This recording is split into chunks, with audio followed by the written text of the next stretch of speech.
খোঁজ নাই।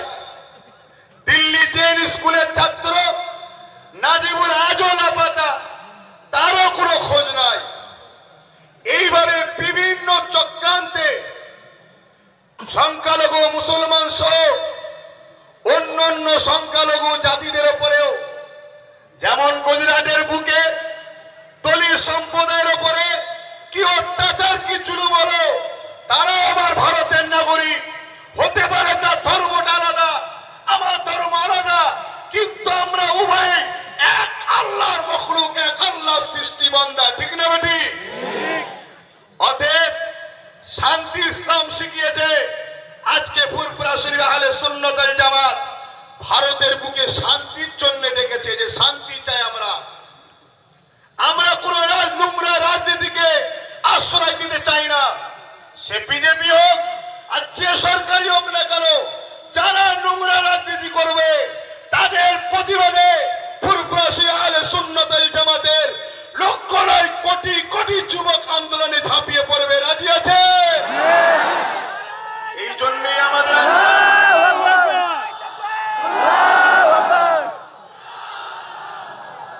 সেই জায়গায় একের পর এক বিভিন্ন জায়গা থেকে বক্তারা এসেছেন, তিনারা বক্তব্য দেবেন, আপনারা সকলে শুনবেন।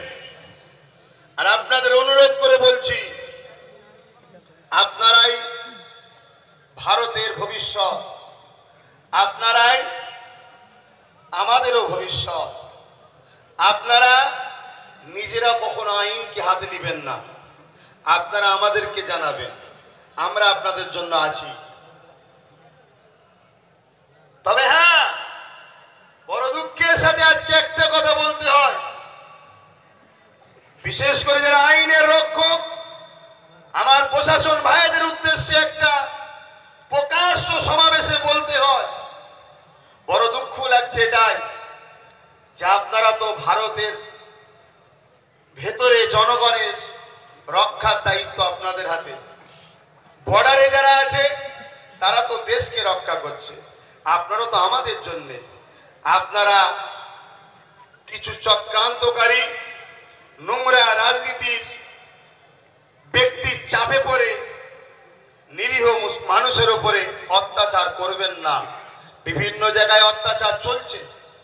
আজকে কত শান্তির বাংলা ছিল, আর ভারতের বুকে আমি গর্বের সাথে বলতে হয় যে ভারতের নাগরিক আমি, সাথে সাথে আরো গর্ব করে বলতে হয় ভারতবর্ষের পশ্চিম বাংলার নাগরিক আমি। পশ্চিম বাংলা এমন একটা রাজ্য, যে রাজ্যে গ্রামের নাম হলো ইসলামপুর, বসবাস করছে আমার হিন্দু ভাইয়েরা। যে রাজ্যে গ্রামের নাম ঘোষপাড়া, বসবাস করছে আমার মুসলিম ভাইয়েরা। কতটা সম্প্রীতির সাথে আমরা চালে চাল লাগিয়ে দিয়ে বসবাস করছি, কিন্তু কেন্দ্র থেকে ষড়যন্ত্র এসে এই বাংলার মাটিকে উত্তপ্ত করার জন্য ষড়যন্ত্র চলছে। যেমন দেখেন ধুলো করে আজও সেই এলাকায় শান্তি নাই। এত চেষ্টা করার পরও সেই এলাকার যাদেরকে অ্যারেস্ট করা হয়েছে এখনো পর্যন্ত তাদেরকে ছাড়া হচ্ছে না। এখান থেকে আমি রাজ্য সরকারের কাছেও অনুরোধের সাথে আবেদন করছি, সেটা হলো এটাই যে পশ্চিম বাংলায় আপনি বর্তমান সিএম হিসাবে অবশ্যই আপনাকে আমরা সবাই ধন্যবাদ জানাই, মোবারকবাদ জানাই। কেন যে যখন আমার রাজ্যের ক্ষমতায় আসবে, ইসলামই বলছে সম্মানীয় ব্যক্তির সম্মান দাও। আপনার কাছে আমাদের ফুরফুরা শরীফ আহলে সুন্নাত ওয়াল জামাতের পক্ষ থেকে আজকে লক্ষ মানুষের সমাগমে থেকে আপনার কাছে আমাদের বার্তা এটাই যে আমার বাংলায় যেন কোনো রকম অশান্তি না হয়। কেউ চেষ্টা করলে অবিলম্বে করা হাতে তার বিরুদ্ধে আপনি স্টেপ নেন। কোন রকম সম্প্রীতি আমার বাংলায় যেন নষ্ট না হয়, এদিকে খেয়াল রাখেন। সাথে সাথে বাংলায় সংখ্যালঘু মুসলিম সম্প্রদায় সহ আরো সংখ্যালঘু যারা সম্প্রদায় আছে, সবাই 69 বছর ধরে বঞ্চিত হয়ে আসছে। তাদের দিকে আপনি আরো খেয়াল করুন। আর একটা বিশেষ কথা রাজ্য সরকারের কাছে, সেটা হলো এটাই যে আপনি ইমামদের ভাতা নয়, ইমামদের মাইনে দেন, মাইনে সিস্টেম করেন। এটা সংগঠনের পক্ষ থেকে, ফুরফুরা আহলে সুন্নাত ওয়াল জামাতের পক্ষ থেকে আমি পীরজাদা আব্বাস সিদ্দিকীর রাজ্য সরকারের কাছে এটা আমার দাবি।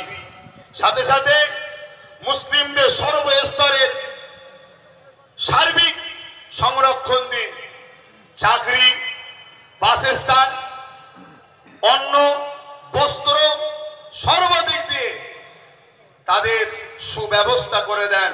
বড় আশা নিয়ে বাংলার লক্ষ লক্ষ কোটি কোটি মুসলিম সম্প্রদায় সহ বিভিন্ন সংখ্যালঘু সম্প্রদায় আপনার উপরে আস্থা রেখে এখনো আছে, এদের দিকে খেয়াল রাখেন।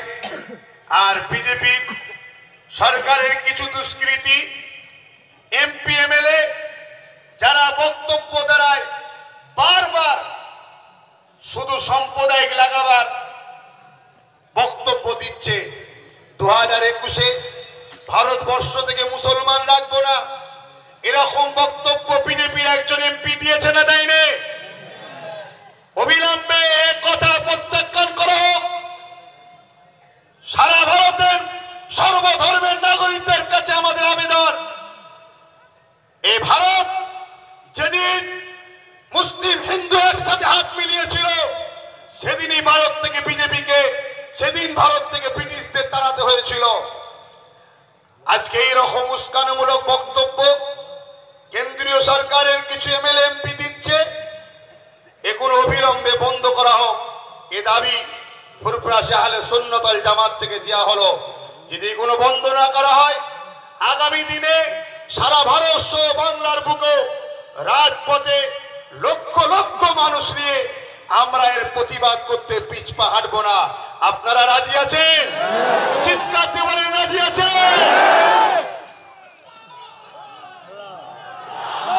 যাই হোক,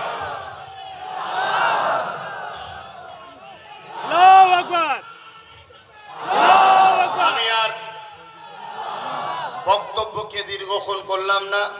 আরো ওলামারা আছেন, আরো বক্তারা আছেন, দূর দূরান্ত থেকে এসছেন, বক্তব্য রাখবেন।